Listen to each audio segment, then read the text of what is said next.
Well, hello and welcome to the Bumper to Bumper podcast. I am Dave Riccio, here along with John Riggle, my co-host. Together, we work at Tri-City Transmission and Auto Repair here in Tempe, Arizona. And we work on everything on the car. We are passionate about what we do, Yep. and we love to educate. We love to let people know what's going on with their car because cars can be anxious for people. I mean, it's your workhorse at what gets you to, it's your livelihood. Oh, is yeah. your car Oh, because yeah. everything in this town is 30 minutes away. Right. So you got to have a car. I feel what people working more from home after COVID, not as important, but it's still super important, and it is a source of stress. And is it your second biggest purchase? You got a home, and you got a car. Yeah. So Yeah. how to take care of them when you feel like maybe the shop's being overzealous with me. Just put you in the know so you know some things. And the thing that just is hard for us as a shop and also hard for a consumer to understand. And it's an intermittent issue with their car. Mm-hmm. What I mean Yep. by intermittent is, prime example, we got a Ford that we just fixed for the post office, Mm-hmm. right? It's I'm drawing a blank on the name of the car, but or the name of the vehicle. But what it is it's very intermittent, and every so often the car just won't shift any longer, and the lights turn on. Yeah, that was a full-size transit van. Full-size transit Yeah. van. Mm-hmm. That was the word I was looking for. Okay. Yeah. Yeah. So, but they can turn the car off and turn it back on, and everything goes to working good. Right. Yeah. A very, very intermittent issue, very hard to pick out. But intermittents are, for us as technicians, rule number one of diagnosing is verify the customer's concern. complaint. Yeah. If you don't, you could be going down the wrong path altogether. Absolutely. So we got to verify it, and if we don't verify it, we can't truly diagnose the car. Right. And in the instance of the transit, because we've done enough of those, it happens so infrequently that for us to prove it out and to catch it in the act, Yeah. there is a point in time where we will take a very highly strong, educated guess. Yeah. Mm-hmm. We'll have a code for a speed sensor that's bad, which on those transits is a 6R80 is a transmission model Yeah. number that's in there. Yeah. There's a lead frame or plastic piece that has speed sensors in it as well as wiring connections. Mm-hmm. And so that's what connects all the electronics inside the transmission. And they are notorious for going bad, and they're notorious for being hard to prove out. Yeah. Yeah. I've had them. We've put hundreds of miles on. I mean, I've had them between events where we've given them back to the customer with an event log, and it's been 200, 400 miles before it came back and set those speed sensor codes. PO720, PO722 are real common, and to diagnose that and duplicate that problem and spend the time to catch it on a lab scope or something cost more than it's worth to take a gamble with doing the lead frame. And that's kind of where we have to go with the intermittences. Is the answer worth more than the cure? Can we I think of things like the line pressure sensors on the 6R80s. Yep. I got one that set the line pressure codes, but the trans always shifts good right up until it goes into limp in, right? The trans shift perfectly, it goes into limp in. And there's a little line pressure sensor external So on the the transmission. Yeah, they're kind of a pattern failure. We look at those. I can look at the codes and go, yeah, no, I don't think line pressure is low in this trans because it works fine up until it doesn't, and as soon as it doesn't, and those can be hard to duplicate also. Right, but that's where sensors. that's going to be where the cure is cheaper than the diagnosis. Yes, absolutely. So there are instances on intermittence where we have a lot of data. So in the instance of the Ford 6R80, there's so much data. It's a known pattern failure. It's a relatively safe, educated guess, and we'll tell the customer, hey, we can spend a whole bunch of money trying to prove this out, or we can take an educated guess. Yeah. And so sometimes I say, yeah, just take an and I say, I'm 98% sure it's going to fix it, but I'm going to leave a 2% caveat so it don't look bad. Yeah. But I still have yet to be had one of those that didn't work out. But you got an intermittent issue on your car, and the reason I bring it up is because it causes stress for people. So you take your car into the shop, and it's one of those things where it causes stress for technicians and shop owners too. Oh yeah, because we take the car out, we drive it, nothing happens. There's no codes, and no code diagnosis is a thing. Sometimes people think, you just plug into it, it gives you the answer. That could be further from the truth. Yeah. Especially on intermittence, there's some things, in order for a code to set, it has to do something that the engineer predicted would happen. Mm-hmm. and then Yeah. he's got to predict how long it will happen for and how far out of spec does it have to get before it sets the code. And a lot of things aren't bad enough to set a code. So we don't even have a hint when we go into these things. So it is a needle in a haystack. And you said, sometimes you're looking for just a smidge, a millisecond of error, and you use all kinds of scopes and charts. That's what we were talking about, defining what an intermittent is. And I've been in arguments many times with shop owners over this. And the shop owner will come out and go, well, the guy says it does it 8 times a day. All right, my day is 8 hours long here. That means once an hour. How long would you like me to work on this car to get this to duplicate, right? So we do what we can to try to duplicate it. But a lot of times what I am looking for to get the answer is an event that happens in milliseconds. So I've got a speed sensor somewhere that cycles at 1,000 times a second, and I'm looking for 1, 2, 3, 4 events that fail. I'm looking in milliseconds, right? And I have to pick that out of literally millions of events. So even scrolling through scope data to find this kind of stuff, unless we are able to capture it with a trigger in the scope, it's a phenomenal process. So when I'm talking about an intermittent, I'm talking about something that requires a specific set of conditions to make it happen, that it doesn't do it all the time.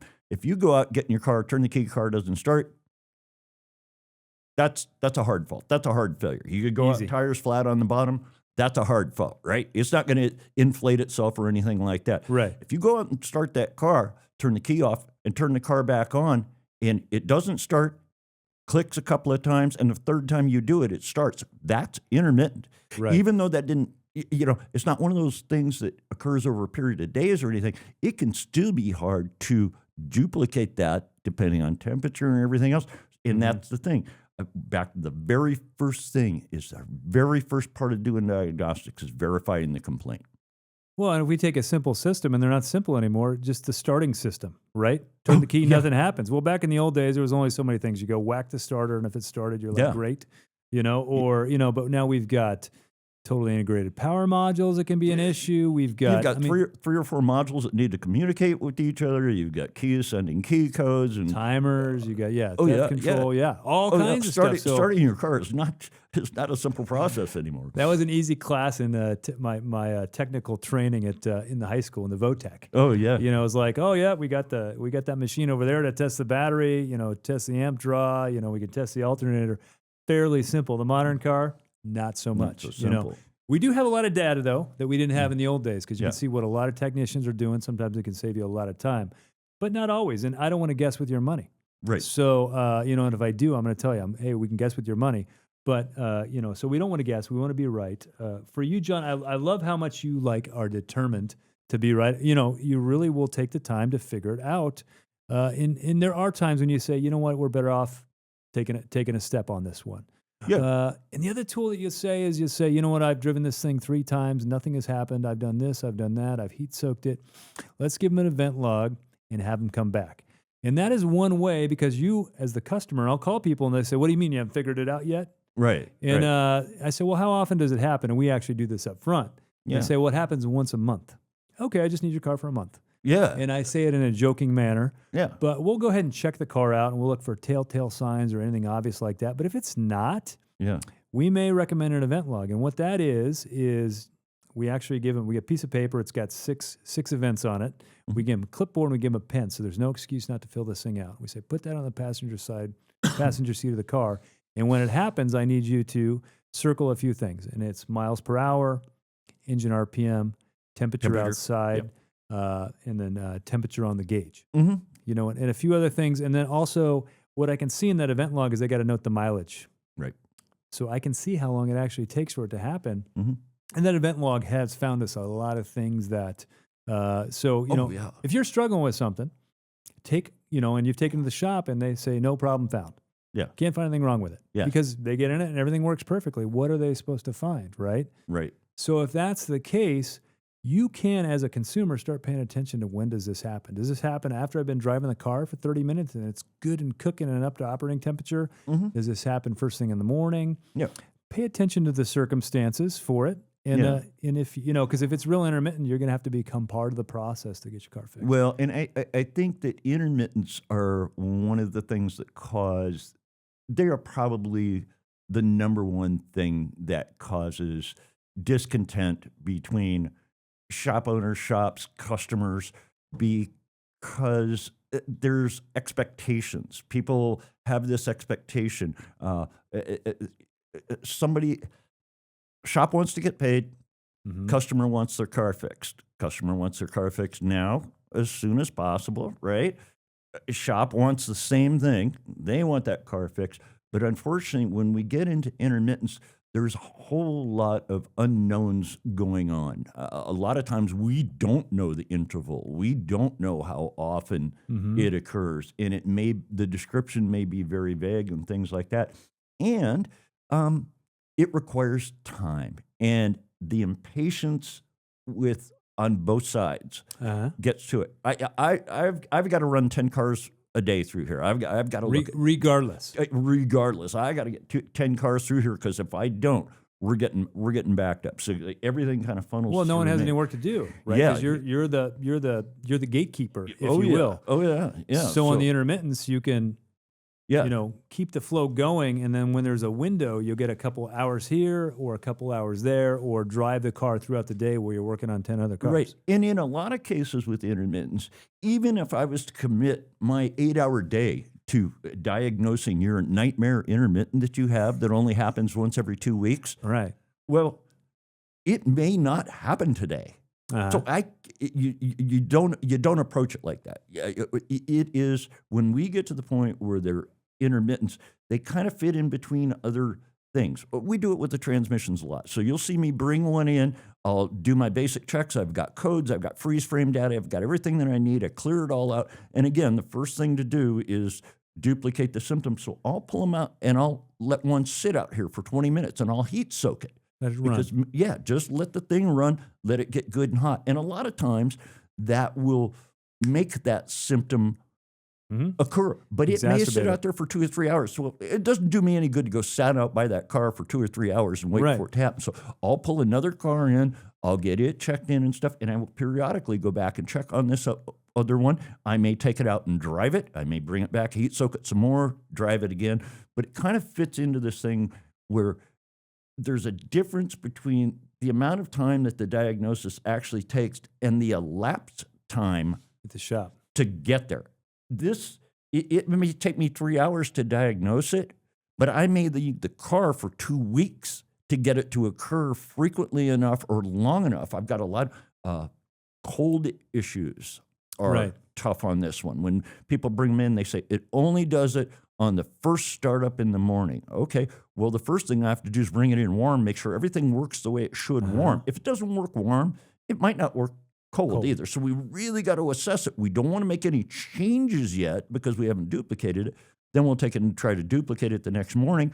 Well, if we make a change now we don't know. Hours. We have to do another test on it to confirm that we fixed it, because the way we confirm our repair is we perform the same test that we did to analyze it or diagnose it. I'm going to do that same test again and see if my results change. And that's the only real way I've got any kind of confidence that I fixed it. Well, now I got to let it sit overnight. Well, if it occurs again, now we're off another day to get this event to happen. So the difference between elapsed time and actual working time could be significant. And the biggest thing that people can do is be patient. Be patient. You got to give the shop time if you're really interested in getting it fixed, right? Yep. And if there's a rental car bill running, that's not comfortable at all. In the background. And so when I call people, and you're a bit of you are a unicorn in this business, you can fix things that other people gave up long ago. So some shops, they got 5-star reviews. They never fix anything of consequence, so everyone stays happy. Oh, that's too hard. Go somewhere else. Oh, that's too hard. Go somewhere else. But we are actually fixing cars, and the older the car is, the more hands that have been in, the more chefs in that kitchen, the harder they are to fix because someone didn't reattach a ground wire. I got to go correct that, see if that fixes something. Or maybe I didn't see it because they snipped it off and stuck it back in the harness. Got a pile of aftermarket parts on it that Oh, you got to yeah. read through and decide which ones are good and which ones are bad. We before fixed you that ever guy get with it. an intermittent transmission issue because he put aftermarket coils on it, and he didn't want to believe us, but that is what fixed it. But it took a long time to get that answer, 2 weeks in a rental car. Yeah. So I spend my time lowering expectations. In some of these cars, you're going to spend 2 weeks and a total of 4 or 5 hours on it, Yeah. like you're talking about, to find a broken wire. Yeah. Well, it's not going to pay the bills to find a broken wire. We're happy to find the broken wire. Well- So I'll call the people, and they've already been to 2 shops. Yeah. We're shop number 3. Yeah. And I call them up and I say, hey, I'm going to need an extra $300 to $500, and I need the car for 2 weeks. And they go, 2 weeks and $500? And you know what I tell them? I say, I need an intermittent issue like I need a hole in the head. Yeah. So if Yeah. you don't want me to do it, I'm totally fine with that. Go somewhere else. Yeah. And you know what they do? They go, yeah, no. I'll give you the 2 weeks. And we do get it fixed for them. Yeah. It's very rare that we punt. I don't know that we ever have. Anything can be fixed. You always say it just depends on how much time you have and how much money. Yeah. Those two things. And not to downplay, it's expensive to get your car fixed, and it's not fun. And there's usually, I'm without the car. I'm hurting for the car, so I get the pressure. Right. But you got to become part of the process. Oh, yeah. I feel the pressure anyways. Oh, yeah, Because I need to get these cars fixed, and everybody's got this expectation that I'm going to walk up and give them an answer, and I love it. If I walk up and, if I could put my hand on the car and get the answer, I'd love to do that. But, quite often it just doesn't work that way. So it's hard to manage. It's hard to manage your time to make sure that you're giving the customer the value that they're paying you for. It's expensive. So I'm not going to be milking that ticket. I want everything that I need. Everything that I'm doing needs to lead me to the answer one way or another. So, so I feel the pressure too, and that's why a lot of places don't even like doing intermittence. And the thing about intermittence, and I'll leave this before we get going here, but you don't touch anything. When you've got, let's say it's an electrical problem, some people get in and just start probing and testing and poking this wire and poking that wire and wiggling this harness. You don't touch anything. Yeah, it's hands off. You plug it into it with the scanner and scope it. Oh, you'll notice when I do my tests, I pick where I do my tests. I may use if I've got an electrical problem, I may use an inductive current probe, which is non-invasive. And so to test some circuits, because the current flow in a series circuit is always the same all the way through the circuit, I can go back to a fuse panel, pull a fuse panel, put a loop in there, put my current probe on there, and now I have the only thing I've disturbed was that fuse at that fuse panel. So this is where we come in. We don't want to be touching wire connectors, moving wire harnesses. I see so many nicked harnesses in places that are hard to see that if you'd touched the harness, you'd have cleared that fault for the next 6 months. And the wires have been getting thinner. They're trying to save money on cars a lot of times to the point. So copper wire used to be pretty thick. Now it's down to piquito. Yeah, and there's another thing we do. We make one change at a time. We do not change 2 things at a time. We change one thing at a time when we're doing this. You got to know what fixed it, so when you give it back to the customer, they feel confident the car's fixed because you don't want to drive out a week and happen again. It's intermittent. Yeah. So we don't like looking bad. So intermittent issues, a couple things just to leave with. You got to give the shop time. You got to understand what an intermittent is. It's easy to look down at something and go, oh, yeah, that's broken. Yeah. But with an intermittent, and as complicated as these cars are, ask any IT guy that works on the computers. He's like, unplug it, plug it back in, see what happens, because they got to kind of catch it in the act. Oh, yeah. So, and then if you got one that's real weird and you find a shop that's interested in fixing the problem, talk to them about an event log. Take some good notes. Say, hey, what do you need me to gather so I can bring it back to you to make my time at the shop the most efficient? Absolutely. And when he calls you and asks you a bunch of questions, don't be annoyed. He's not trying to. People don't like to have to think about things sometimes. Yeah. But answer all the questions the best you can. There's no right or wrong. You say, hey, I can't really tell, but if I had to guess, it seems to happen more when the car's warmed up. Mm-hmm. Well, that's a piece of information. I'm not going to take it to the bank, but it's a piece of information. So I'm just collecting data points, pieces of information, and then it start to get an understanding of the problem and which direction I need to go. Yep. Well, thanks for joining us. Maybe you got a problem with an intermittent issue, and maybe you want to tell us how you got it fixed. Go ahead and leave that in the comments. Be sure to like and subscribe. It really keeps us doing what we do. We enjoy this. We're passionate about this business.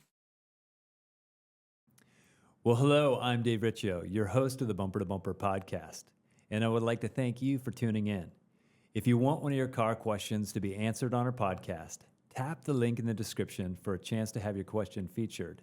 And while you are there, we would love for you to like and subscribe to see more Bumper to Bumper podcasts in the future.